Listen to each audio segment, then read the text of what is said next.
actualités économiques de ce vendredi matin et Emmanuel Macron a reparlé hier de la réforme des retraites, créant la surprise en déclarant qu'elle ne pouvait pas être reprise en l'état, ajoutant aussi qu'elle pouvait apporter des peurs qui seraient à prendre en compte.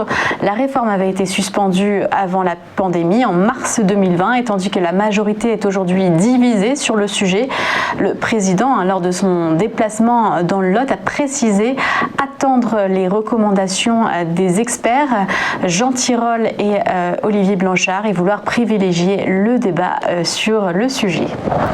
Et un rapport de la Banque de France nous disait hier que l'endettement privé avait augmenté de manière significative et que la France en était la championne, un des pays où la dette privée est en tout cas la plus élevée. Ce sont les acteurs non financiers et non étatiques, c'est-à-dire les entreprises privées, artisans, professions libérales, ménages qui s'endettent le plus. Leur endettement est en hausse de 12% dans la zone euro par rapport à 2019. Mais la Banque de France rappelle aussi la nécessité de prendre en compte la baisse de PIB qui augmente mécaniquement l'endettement. Un endettement favorisé par les taux bas et la Banque Centrale Européenne estime qu'un niveau d'endettement présenterait un risque pour la stabilité financière en Europe et pourrait enrayer la reprise économique. Et enfin, Renault qui structure sa production électrique et confirme son implantation française. La direction est tombée d'accord avec les syndicats.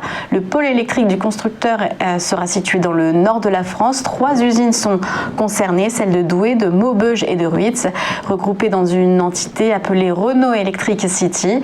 Ce pôle produira la Mégane E, la Kadjar et le Kangoo électrique. L'objectif, c'est 400 000 véhicules par an produits, ce qui en ferait le premier site de production de voitures électriques en Europe. Et pour cela, il va falloir relever les taux de charge des usines actuellement sous-employées. Le nouveau pôle électrique accueillera aussi l'usine géante de batteries du chinois Envision.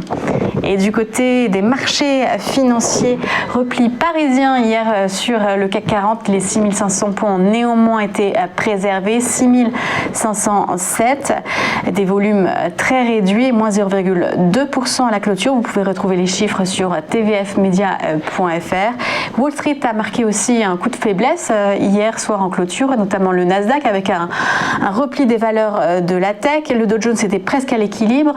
Le S&P perdait 0,36% à 4192 points et le Nasdaq donc plus de 1%, 13 614 points. Et Tokyo ce matin finit également en baisse de moins 0,4% à cause de prise de profit sur les valeurs de croissance. Et à suivre aujourd'hui bien sûr les chiffres sur le rapport de l'emploi américain à 14h30.